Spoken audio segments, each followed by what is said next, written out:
오늘 우리가 시편 136편 1절에서 9절 말씀을 함께 읽었는데요.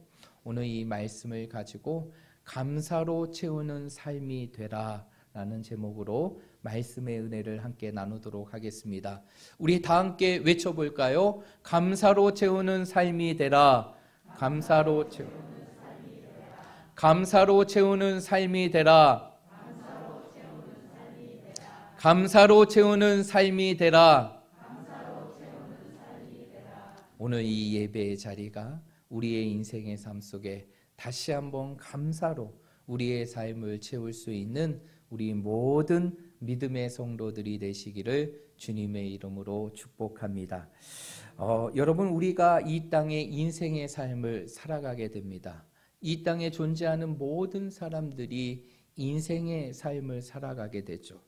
그런데 하나님께서 우리가 이 세상을 살아갈 때 우리에게 이 땅의 인생의 삶을 살아가는 과정 속에서 우리의 삶을 담을 수 있는 인생의 주머니라는 것을 주셨어요. 그래서 모든 사람들은 이 인생의 과정 속에서 무엇인가를 담으며 무엇인가를 채우며 살아가는 것이 우리의 모습이라는 것입니다. 그렇다고 하면 지금 여러분들은 무엇을 채우며 살아가고 계십니까? 그 인생의 주머니라는 그 주머니 안에 여러분의 삶 속에 무엇을 채우고 무엇을 담으며 살아가고 계십니까? 오늘 우리가 이 말씀을 통해서 우리가 담아야 될 중요한 한 가지를 발견할 수 있는데, 오늘 이 부분들을 우리가 발견하기 전에 한 사람의 이야기를 여러분들에게 들려드리며 함께 은혜를 나누는 시간들을 갖고자 합니다. 미국에 많은 화가들이 있는데 그 미국의 화가들 가운데 가장 자랑할 수 있는 화가 중에 한 사람이 워너 솔맨이라는 사람이 있습니다. 워너 솔맨. 그의 최고의 작품이 바로 무엇이냐면 헤드 오브 크라이스트, 머리 대신 그리스도라는 그 작품인데요. 바로 예수님의 모습, 이 예수님의 모습을 초상화한 작품이라는 것이에요. 그런데 이 솔맨이 이 작품을 통해서 세상 가운데 드러내게 되고 많은 사람들이 그 솔맨을 사랑하게 됩니다. 지금 화면에 나오는 이 작품이 바로 솔맨이 그렸던 최고의 작품이었던 헤드 오브 크라이스트, 머리 대신 그리스도라는 그 작품이라는 것이에요. 이러한 작품을 통해서 솔맨은 세상 가운데 알아지고 그 이후에도 예수님의 초상화의 모습을 많이 그리게 되죠. 그러자 어떠한 한 출판사가 이러한 솔맨에게 책을 낼 것을 제안하게 됩니다. 그리고 그는 자신이 그렸던 예수님의 초상화의 작품들을 책으로 만들어서 판매하기 시작하는데, 여러분, 1940년에 그 책이 얼마나 팔렸느냐? 무려 500만 부 이상이 팔렸다고 합니다. 그러면서 오늘날까지 그의 작품은 세계에서 가장 많이 알려진 예수님의 모습을 드러내게 됐는데요. 이 솔맨이 자신의 최고의 작품인 헤드 오브 크라이스트라는 이 작품을 그리게 된 데는 그 과정 속에 중요한 동기와 사건이 있게 됩니다. 그가 1917년 결혼하게 됩니다. 사랑스러운 아내를 만나 결혼을 하게 되고 신혼의 단꿈을 꾸고 있는 가운데 얼마 되지 않아서 그에게 중병이라는 무서운 질병이 걸리게 됩니다. 그리고 그는 병원에 찾아가서 그 의사에게 진료를 받고 의사는 그에게 임판선 결핵이라는 판정을 내리게 되죠. 그리고 더 참담한 것은 이제는 이 임판선 결핵으로 인해서 그의 인생이 3개월 이상을 살 수 없다는 판단을 받게 됩니다. 그러한 충격적인 소식에 그는 절망할 수밖에 없고 절망의 인생의 삶을 살아가게 됩니다. 그 당시 그의 아내는 아이를 임신하는 중이었어요. 이제 자신이 얼마 살지 못하게 된다는 소식을 듣고 그 솔맨의 마음속에는 홀로 남겨진 그 아내를 생각하니 더욱더 미안함과 마음이 무거워집니다. 그리고 이제 뱃속의 아이가 곧 태어날 텐데 그 아이를 온전히 키우지 못할 걸 생각하니까 밤마다 잠을 이루지 못하고 괴로워하는 삶을 살아가게 되죠. 이러한 괴로워하는 남편의 모습을 보고 그의 아내가 이렇게 말합니다. 여보, 3개월밖에 살지 못한다고 생각하지 말고 하나님께서 나에게 3개월을 주셨다고 생각하고 우리 감사하며 살아가 봐요. 3개월이 얼마입니까? 이 천국 같은 시간들을 정말 아름답게 만들어 보시다. 이 3개월이 되는 시간들을 우리에게 허락하신 그 하나님 앞에 감사합시다 라고 하면서 남편의 마음을 위로하게 됩니다. 이러한 아내의 말은 그 무겁고 괴로움 속에 고통 속에 있었던 솔몬의 인생을 바꾸게 되고 이제는 그는 작은 것에 감사를 시작하게 됩니다. 그리고 모든 삶을 하나님 앞에 감사함으로 삶을 시작하게 됩니다. 그러한 가운데에서 그가 그렸던 작품이 바로 무엇이냐면 앞에서 여러분들에게 보여드렸던 헤드 오브 크라이스트, 머리 대신 그리스도라는 작품을 만들게 돼요. 그런데 중요한 것은 그 이후에 그의 인생의 삶 속에 나타나는 놀라운 기적의 역사라는 것이에요. 그가 그렇게 3개월 동안 하나님 앞에 감사하고 그 하나님의 모습을 닮은 초상화들을 그리게 됩니다. 그런데 3개월이 지나도 그의 삶 속에 몸이 약해지지 않는 것이에요. 죽음의 기미가 보이지 않는 것입니다. 오히려 그 육신이 더 건강해지는 것이 너무 이상해서 솔몬은 아내와 함께 병원에 찾아가게 됩니다. 그리고 병원에서 진단을 받은 결과 놀라운 결과를 맞이하게 돼요. 그것은 바로 무엇이냐면 그를 괴롭혔던 임판선 결핵이 완전히 사라졌다는 것이에요. 그러자 의사가 놀라서 그 솔몬에게 이렇게 말합니다. 도대체 당신은 이 3개월의 시간 속에 무슨 약을 먹었기에 이렇게 깨끗해졌습니까? 그러자 솔몬은 그 의사를 향해 이렇게 얘기했다고 합니다. 나는 다른 약을 먹지 않았습니다. 오직 한 가지 약을 먹었는데 그것은 바로 감사의 약입니다. 라고 하면서 이제 자신이 그러한 감사의 삶을 살게 되는 모든 과정들을 그 의사에게 이야기했다고 합니다. 그러자 그 의사는 박수를 치면서 이렇게 말했다고 해요. 바로 그것이 최고의 명약입니다. 감사가 최고의 항암제고 감사가 최고의 해독제며 감사가 바로 당신의 최고의 치료제가 된 것입니다. 라고 이야기했다고 합니다. 여러분 오늘 이 솔몬의 이야기를 보게 되면 오늘 이 시대 속에서 인생의 주머니를 갖고 무엇인가를 채우며 살아가야 될 우리의 삶 속에 우리가 무엇을 채워야 될지를 깨닫게 됩니다. 무엇을 채워야 될까요? 그 인생의 주머니 속에 우리는 무엇을 담아야 될까요?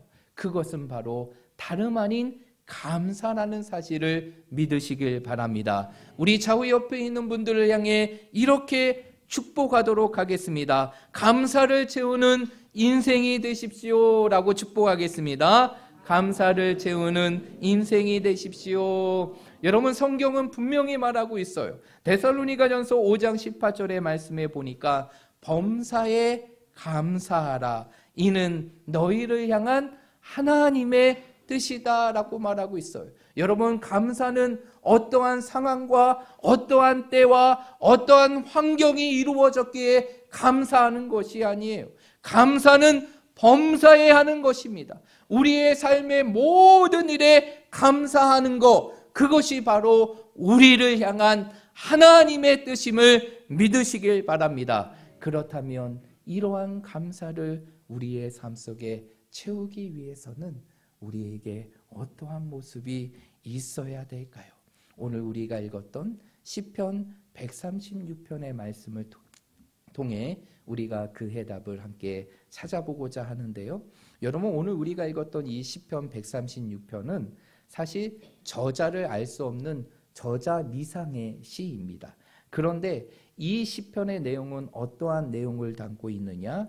바로 하나님께 감사를 노래하며 감사를 찬양하는 감사시에 해당되는 것이 오늘 말씀이에요. 그런데 오늘 우리가 읽었던 1절부터 9절까지의 말씀은 시편의 기자가 오늘 이 시대를 살아가는 우리들을 향해 감사의 자리로 우리를 초대할 뿐만 아니라 왜 우리가 감사해야 되는가?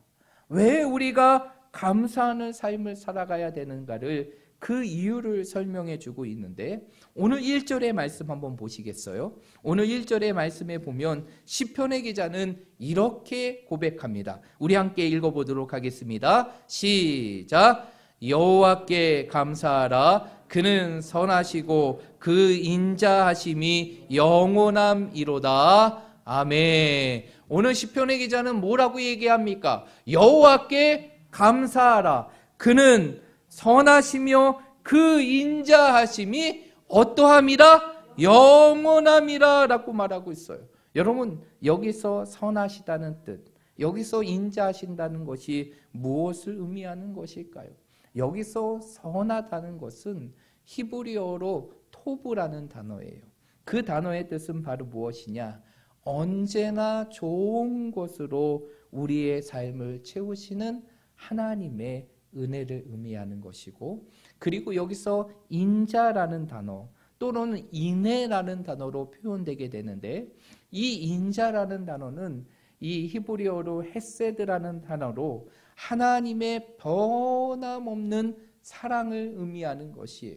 왜 시편의 기자는 오늘 이 시대를 살아가는 우리들에게 감사하라고 말하는 것일까요? 그 이유는 바로 무엇이냐? 우리의 모든 삶이 언제나 우리에게 좋은 것을 채우시며 우리를 변함없이 사랑하시는 하나님의 사랑이 있기에 우리는 모든 상황 속에서 뭐 해야 됨을 말하고 있는 것입니까?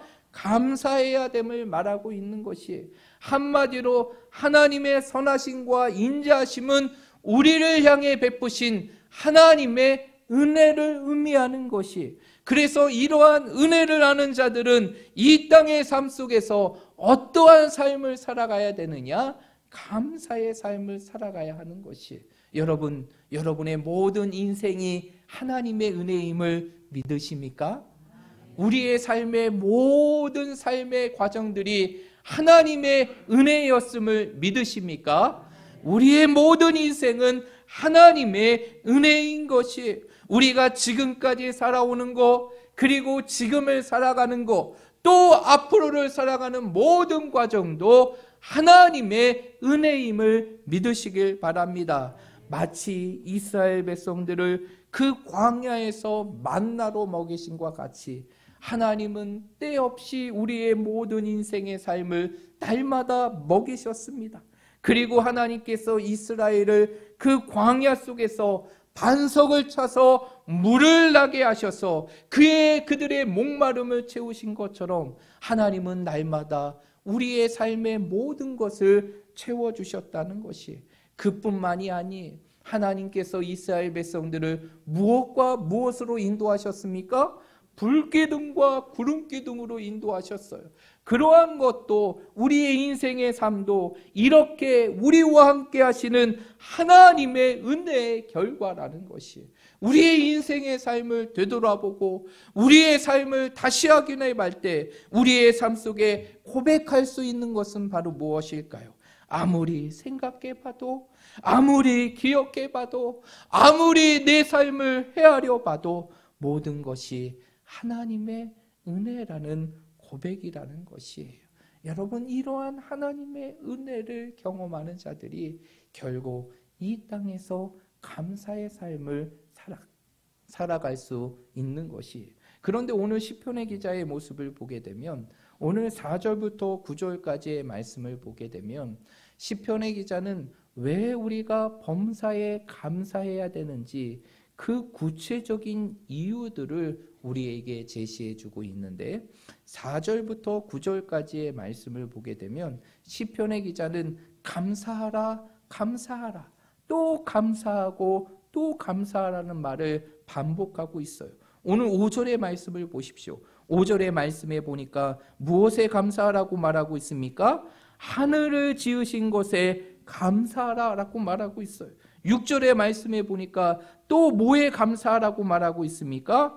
물 위에 땅을 펴신 것을 감사하라 라고 말하고 있습니다. 세 번째, 이 7절의 말씀에 보니까 무엇을 감사하라고 말하고 있습니까?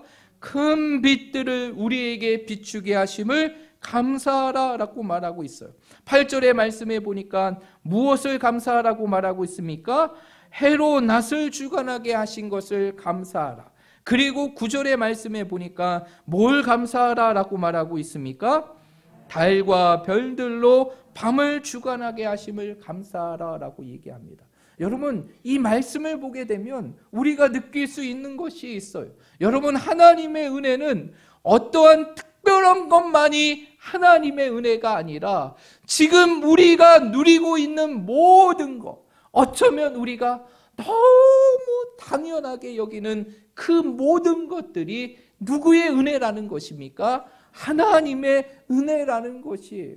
우리가 이 땅에서 하늘을 바라보며 살아갈 수 있는 것도 하나님의 은혜고, 이 땅에서 땅을 밟으며 살아갈 수 있는 것도 하나님의 은혜고, 낮에 해를 바라보고 밤에 달과 별을 통하여 우리의 인생의 삶을 비추게 하신 것도 하나님의 은혜라는 것이에요. 여러분, 하나님의 은혜는 우리의 삶 속에 특별한 것이 아니에요. 지금 내가 누리는 모든 것, 그것이 바로 하나님의 은혜라는 것이에요. 그런데 왜 우리가 이 은혜를 깨닫지 못하는 것일까요? 이러한 놀라운 하나님의 은혜를 우리는 무엇의 것으로 치부해버리기 때문이냐?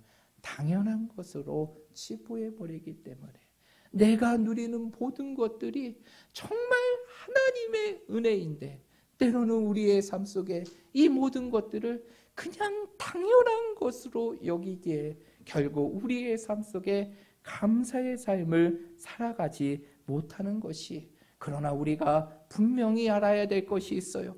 우리가 누리는 모든 것들은 결코 당연한 것이 없다라는 것이죠. 우리이기 때문에 누릴 수 있는 것이 아니라는 것입니다. 우리가 누리는 모든 것들은 결코 당연한 것이 아니라 누구의 은혜인 것입니까? 하나님의 은혜인 것이에요. 우리가 저녁에 자고 아침에 눈을 뜨는 너무나 당연한 이 일상의 삶, 이것도 바로 누구의 은혜일까요? 하나님의 은혜인 것이에요. 먹을 것이 없어 굶주리고 마실 것이 없어 죽어가는 저 세상 저편의 사람들 가운데에서도 우리가 풍족하지 않지만 매 새끼를 먹을 수 있는 것, 그것도 바로 누구의 은혜입니까? 하나님의 은혜예요. 우리의 삶 속에 넓고 크고 궁정 같은 집이 없을지라도 내 피곤한 몸을 누일 수 있으며 내 사랑하는 가족들과 함께 할 수 있는 집이 있다는 것, 이것도 누구의 은혜입니까? 하나님의 은혜라는 것이에요. 내 가정이 이 어렵고 힘든 세상 속에 깨이지 않고 하나님을 향한 그 믿음의 삶을 살아가고, 내 자녀들이 이 땅에서 부유하며 성공하는 삶을 살아가지 못하지만 자신의 삶 속에 가정을 이루며 믿음의 삶을 살아갈 수 있는 것, 이거 바로 누구의 은혜입니까? 하나님의 은혜예요. 결코 하나님의 은혜는 특별한 것만이 하나님의 은혜가 아니라는 것이, 내가 지금 누리고 있는 모든 것, 내 삶 속에서 내가 경험하며 살아가는 모든 것들이 하나님의 은혜인 것입니다. 이 하나님의 은혜를 우리의 삶 속에 깨달을 때 결코 내가 누리는 모든 것이 당연한 것이 아니라 하나님의 은혜임을 우리의 삶 속에 깨달을 때 우리는 이 땅의 삶 속에서 감사하고 감사하는 삶을 살아갈 수 있는 것이에요. 그래서 사도 바울은 뭐라고 얘기합니까? 나 된 것은 하나님의 은혜로다라고 고백하게 됩니다. 그가 모든 사도보다 얼마나 많이 수고했습니까? 얼마나 열심으로 인생의 삶을 살았어요. 그러나 그가 살았던 모든 과정 되돌아보니 그 모든 것이 하나님의 은혜였다는 것이, 오늘 이 사도 바울의 고백이 오늘 이 자리에 있는 우리의 고백이 되기를 주님의 이름으로 축복합니다. 오늘 이 시간 추수감사주의를 보내며 하나님의 은혜를 기억하는 우리의 삶의 고백이 되기를 축복합니다. 우리의 삶 속에 이러한 고백의 삶을 우리의 삶 속에 느낄 때 우리는 이 땅에 비로소 감사를 회복하는 삶이 되고, 더 나아가 우리의 인생의 삶을 감사로 채울 수 있는 삶이 될 수 있는 것입니다. 우리 사랑하는 모든 성도들이 오늘 이 말씀을 꼭 기억하시고, 내가 누리는 모든 것이 당연함이 아니라 하나님의 은혜임을 다시 한번 깨닫고 우리의 삶을 하나님 앞에 감사, 또 감사하며 살아갈 수 있는 우리 모든 성도들이 되시기를 주님의 이름으로 축복드립니다.